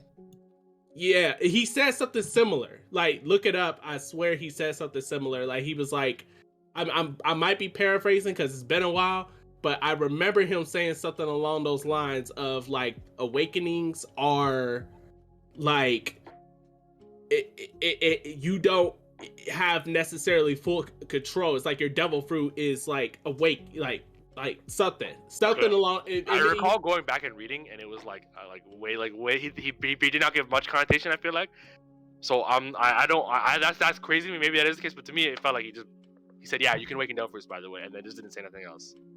You don't. Okay, that's how I remember reading, because I think I went back. What was that chapter? What was that chapter when he first awakened? Did anyone remember? I can tell you right now. My house got that shit on lock, bro. Maybe not right now, but in a second. Real quick. Okay, until Yhuss finds it. But I was looking at real quick at Chopper's fruit and Luffy's fruit. They're actually very similar. They're the same fruit. Yeah, I'm about to say they got the same fruit. Yeah, it's literally the same fruit. Now that we know that, like, it makes sense. Yeah, you're right. Yeah. I never even realized that. That's crazy. Yeah, the points and the gears, yeah. We're definitely gonna get a joke after this is all over. Yeah. Once he realizes it, he's gonna be like, I got the same fruit as Chopper? Yeah. Word. Both got the Hita. Oh yeah, I remember. Okay, I remember. He barely said anything. Yeah, okay. So he said in chapter 785, listen closely, boy. It's kind of an interesting word. There's another stage of power. Doflamingo. Come on. Yo, we're canceling everyone today. Cancel Doflamingo next. Hate to see it. To the powers of a devil fruit. There's another stage to the powers of the devil fruit, awakening. And then Luffy's like, "Whoa, the building is turning into string." And he says, "It's very rare, but some powers can awaken and affect objects aside from the wielder." And this is so this is page 8 on 785, and I don't think it didn't talk about it again after. Yeah, they just don't mention it. Okay, maybe it was the anime then. Maybe, like, yeah. Where he was like going on more and more or whatever. But I could have swore that like at some point he was saying like devil fruits, they kind of like awaken on their own without like, you don't like, because he made it seem like it's something that just happens as someone masters the devil fruit, not something that you necessarily like train for. If that makes sense. Yeah, I agree. You know what? I don't think it's an ass pull at all. Like, I've been saying this whole entire fight is that like the way he's using gear 2 and 3 together, gear 4, switching between Snake Man to Bound Man, using gear 2 and 3 mid attack and shit. He's clearly on another level mastering his devil fruit. You know what I'm saying?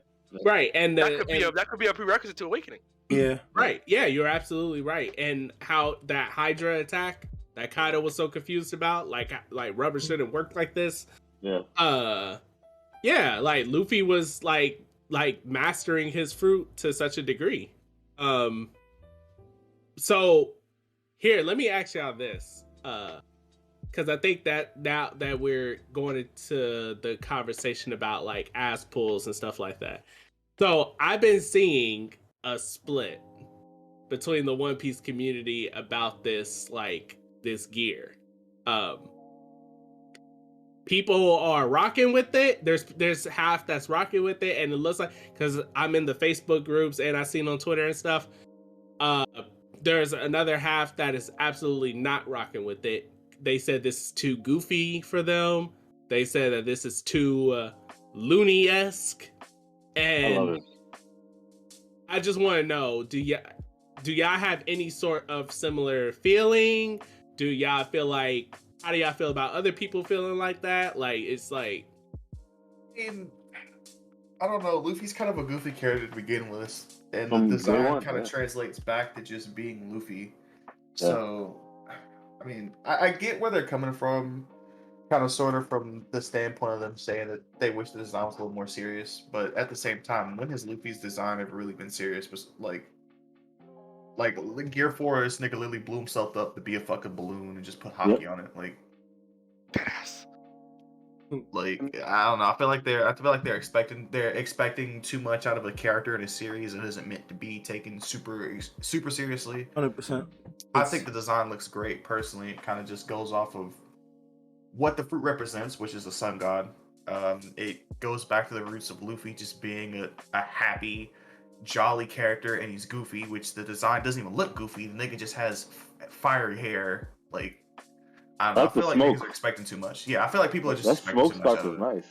Yeah, I think it looks cool. Yeah. No, one of the things that people gave a lot of flack to One Piece, I remember, like in the beginning, was like, oh, I don't like Luffy. He's too goofy of a main character. You know what I mean? Like that was something people would say. This just goes back to that's who he's always been from the beginning. Like Oda wants people to, wants his MC to like kind of clown around. Like he's having fun with it. So I think to talk about it more from the other side of the spectrum, because I think we all love this form, like undisputably. I think so. 100%. I think the other side of the aisle, what they feel like is that, like, okay, because I've seen some comments. Some of them are like I said, I don't know why this is like. I don't know if this is like how everyone who don't like this form feels, but from what I saw, for some things, people are like, oh, okay, so we don't get us wrong. There are some things that we like that are goofy about Luffy. Obviously, we're not saying that he's not goofy or whatever, but we do like some serious, especially some serious. We thought that this was going to be a more serious form, especially for the tone that the last couple of chapters has set for Luffy dying and everything like that. That big fierce like back and forth between Momonosuke and Yamato about how the people, like, it's just a major tone shifter. Like, I've heard that to go into a clowning base like Luffy instead of a more serious gear that's like Super Saiyan levels of seriousness. If that makes sense. Mm-hmm. So from that side of the aisle, I can kind of see how they're feeling. For me though, this is perfect, because what better way to take away the tension than with a fruit that makes everyone smile, because he did make the reader smile. Like, I know that for a fact, but I understand all of his allies are smiling now. They're fucking confused as shit. I think Oda did an extremely good job of raising or making the situation dire, because after Luffy got smoked by the CPO agent, situation was very dire. It was to the point where Momo was ready to give up. Everybody was ready to just die for their cause, you know what I mean? Kaido was giving his victory speech, talking his shit. Like, he did a good job making the situation dire enough to make the reveal that he gave the next chapter be as impactful as it was. And which is why, everybody was so happy and so excited about it. Like, when I read this shit, I can't lie, I had the music playing in the back of my head when I was reading this panel. When I saw the arm coming through the roof, I had the dun dun dun dun dun dun dun. And I was like, yo! So, like, he definitely did a good job of making the tension high and then breaking through it with the form, you know what I mean? Bro, that scene's gonna hit so hard in the anime, bro. Yeah, 100%. That scene's gonna hit, it's gonna break the internet. Like, oh my god, that fist going through the roof was OD. All of Kaido's allies fucking falling down because of Conqueror's Haki, like, shit's gonna hit. All right. And that's another thing. Like look at fucking, like, the Conqueror's Haki was from the roof. This nigga it just leaked through. Yeah, it wasn't even like he came down yet. He was just exerting that shit, and it just was knocking niggas out on the live floor and shit. And on the topic of the Toon thing, like, I think I kind of know what they mean when they say it's a bit of its own shift, but it's just the moment. You know what I'm saying? It's just the moment where Luffy has the most ridiculous power. I would be surprised if it continued. Like with the eyes and the the weird. I would be surprised if we kept seeing that sustained throughout the rest of the fight. You know what I'm saying? I feel like it was just for this moment, this chapter. But either way, even if it is, I fuck with it, man. Like, it's funny. It's like, it's so Luffy-esque, And yeah, that's really what I had to say about that. Do you feel like it's like one of those things where it's like come on, bro, it's One Piece. You knew what you signed up for, type thing. Like kind of a little bit, a little bit. But I do kind of understand their claims. Though I hope, like, if you ask me, I personally would hope like this is a one-time thing. I love it. Hope it's a one-time thing. Hope it goes right back to the serious, like art that they were doing before. Like, you know what I'm saying? With the expressions and the shit. I hope so. Gotta respect it. I think this is like I said, this is a perfect form. Like, it's just, I don't know. This is Luffy. Like, this is like literally like in such a way that's like, I don't know what to say. Like, but yeah, like the tone shift and like the fact that they wanted it to be a little bit more of a serious form, I completely get those things. But Luffy looks badass, honestly. To me, he looks sick, 100%. Look at that color spread. Look at like that color spread is godlike. Like he's still got the smoke clouds and everything. He reminds me of what's his name from Greek mythology. I was gonna say Caesar the Clown because he got that same shit too. Oh well, yeah, he kind of does. He looked like a godly Caesar the Clown. He looks like he could. Bro, we are not comparing Luffy to fucking Caesar the Clown, bro. Bro, I hear you, but I'm not comparing Luffy to Caesar the Clown, bro. That's Caesar the fucking Clown, bro. Compared to our MC, bro. He has the smoking gear 4. It's not even that new, bro. But I know, but like it looks so good when Luffy is like humanoid, just like completely in his regular body. Yeah, like that. He looks like a legit. Yeah, I was just gonna say he looked like a legit god right here. Like it just looks so good because he looks like a Greek god or like some type of like mythical creature would look like, in the sense that he's not like a humanoid. He's not a humanoid. He's not like a humongous guy or something like like a legend would probably portray him. But at the same time, he still got the nice slick design with the like Super Saiyan, yellow gold hair, whatever it is, and like he's just chilling though with the crazy eyes too. With the those eyes are sick too. But like his eyebrows are curled too. Speaking on that too. Speaking on that, and let's make this the last point because we've been going on for almost 2 hours now. I can't. It's definitely been 2 hours. Yeah, yeah. No, we've been talking. So I just want to bring one more thing up before we wrap it up. Right. Just speaking on that point, how do you guys think this compares or will compare to other shonen transformations, Super Saiyan, Bleach transformations? That's what I was saying last time. Yeah, to me, I think it's up there, like way up there. Because of all, bro, we're 1,044 chapters in, and this shit was crazy. You know what I mean? Like, I don't know. To me, it's more, but that's just me personally. I think this is definitely up there. In my personal opinion, I think I said this before. I hold Super Saiyan as like the greatest build-up transformation of all time. Because if you go back and reread or watch Dragon Ball Z Namek from Namek, the start of it and everything, how it was foreshadowed, how it was constantly built up. The tiers of build up on Super Saiyan was actually pretty legendary. It was just as good at this, if not better. In my opinion, it's the pinnacle. But this is pretty good too because of the build up. We said, and it's great too because we were constantly guessing. We did not know if like Luffy was for sure Joy Boy. We did not know if the Gorosei was even talking about Luffy's devil fruit. We thought for a long time it was like Zunisha. The redirect was amazing. Wait, who's we? I said it was Luffy's.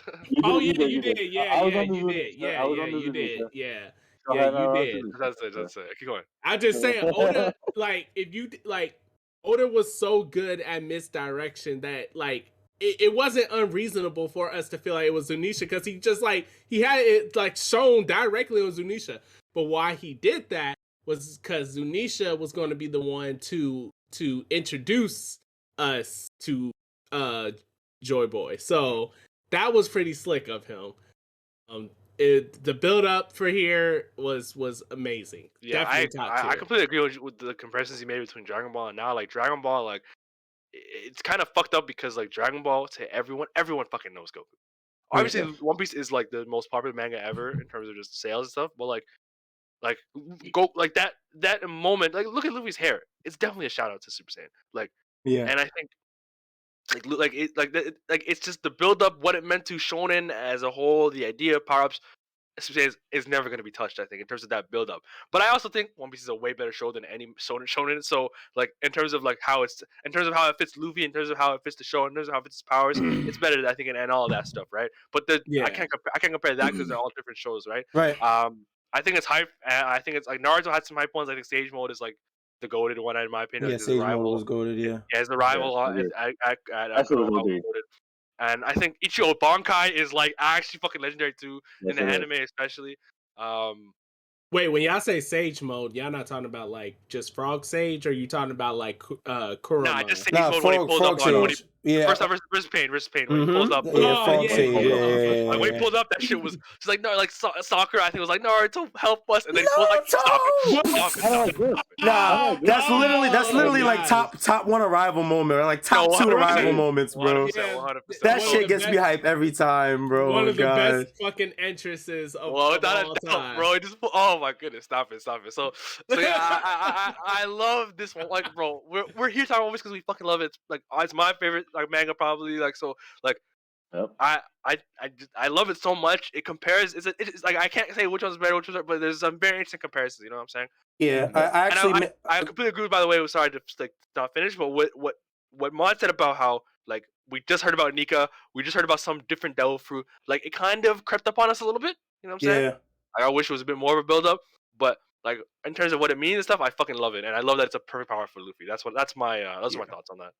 Yeah, I feel like thematically, I like the way it was handled a lot more than a lot of other transformations and stuff. But like you guys said, you can't really compare like the cultural significance of Goku going Super Saiyan, or like the emotional impact of Naruto pulling up with the, you know what I'm saying, like. So it's not the most comparable thing in the world, but it's definitely up there for sure. 100%. This shit was a crazy ass reveal, 100%. Oh, go ahead. No, I was gonna say in my opinion, it is comparable, and it's only comparable because there's a great video that explains the crazy build. Because when I started watching Dragon Ball, the series was technically over in the manga. I watched it. I was first introduced to it through Toonami. So when I was like 8, 9, whatever, in the early 2000s. Mm-hmm. So this video explains like the crazy buildup from back in the day when you were watching, like, because you got to remember Dragon Ball at one point was a week-to-week manga series too, just like Naruto, One Piece, and everything. Mm-hmm. So this explains the crazy buildup, which from that perspective, if you like go back and reread it or rewatch it or whatever, you can see what they were talking about. Because if you think about it, Super Saiyan was like a whisper, because Vegeta said, "Is Kakarot the legend? I become a Super Saiyan," and the audience, if you look at it from the audience perspective, we did not know what the hell a Super Saiyan was.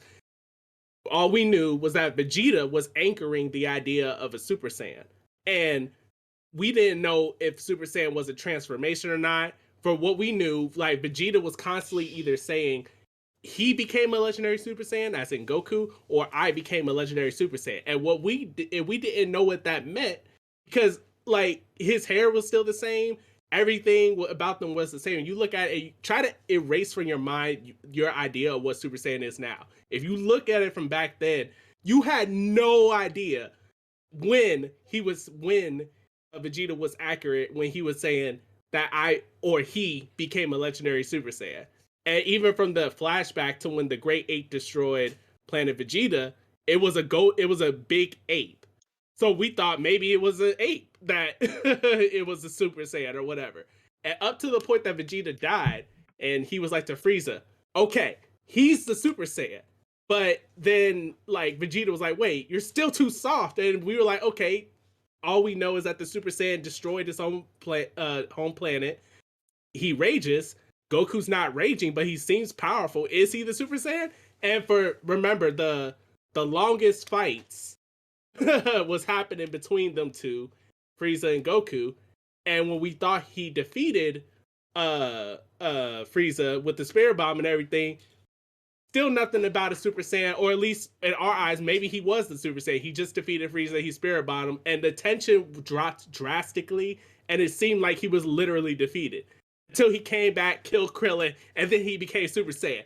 And when I thought about it, I'm like, yo, that's actually kind of insane. Because then he actually transformed and everything. And then the audience was like, whoa, okay, so actually this finally what a Super Saiyan looks like. And after all that buildup from Ginyu and Frieza and every one of them, like, okay, we fear Super Saiyan, but we don't feel like you're Super Saiyan, but that's a myth. But okay, you might be the Super Saiyan. Like, we just, like, it's just crazy if you think about it. Like, it was like prolific levels, like prophecy levels of insane buildup to foreshadowing of what the Super Saiyan was. So way more direct too. Yeah, so that's why I hold that at the tippy top tier, because it like that's like insane for like same way that they were playing around with it, almost like a legend that's like being dismissed, being addressed, dismissed by not only heroes but villains too. And everyone, it's kind of insane if you think about it. I gotta show y'all that video, but send it. Jeez, sure. That shit is. You think about it, it's insane. Man, but we are at that moment for One Piece now. This is it. This is it. You know what I'm saying? This is where One Piece completely changes. So yeah, no, 100%. Oda's been saying for a while how much significance Wano's gonna hold. You know what I mean? Now we know at least part of what he was talking about for sure. Yeah, and now, saying pay attention to the main character, all that stuff. I'm just waiting on after. Like he hopes he draws Luffy well. That's what because of the new transformation. Yeah. I'm just waiting on post Kaido fight. I'm trying to see all the shit that happens in the Reverie. I'm trying to see what happens bro. We still waiting, man. We getting there though. Callie's been waiting for a hot bro. minute. I remember. I'm 90% sure I brought that shit up the first Strawhat Sitdown we ever did, bro. I was waiting for that shit more than the actual conclusion of Wano. This shit has been hyped. Don't get me wrong, but I'm still here waiting for that seagull to drop off that newspaper. Yeah. Bro. I ain't going to carry, bro. I just want to see what's happening with Sabo, bro. I miss Sabo. I want to see what's happening with him. I feel you. We got no break next week. Man. No break next week. So we'll definitely be back. Yeah, I think that about wraps it up, right? You guys got any last thoughts, comments, anything like that? Yeah. Oda's the GOAT, bro. That's all I got. Goda, bro. Go. Thank you, Goda. Big shout outs to Mr. Echiro Oda for happy birthday to Mr. Happy birthday again to Mr. 100%. Thank you guys. Yeah, man. Definitely get to enjoy your birthday with a fire ass chapter, fire ass episode for sure. Yes, sir. Oh yeah. I'll play this shit as fast as possible. Yeah. 100%. Yeah, that's about it. Banger ass chapter. We will be back next week because we got no break. So hopefully we're right back into some more Gear 5th Luffy action. Feel me? Yeah. But yeah. You guys think it's ending next chapter, like this fight? No. Nah. With 2 chapters, I think 2 chapters are like most. 2 chapters? Yeah, I was thinking 2 or 3. Yeah, we still haven't seen the mythical Kaido awakening. We're gonna see that, I think, for sure. He's definitely gonna awaken 100%. So we'll see that, but yeah, we'll see what happens. All right. Yes, so till next time, guys. Y'all take it easy, be safe, be healthy, and we will see y'all whenever we see y'all. Take it easy. Peace. You hope. Oh.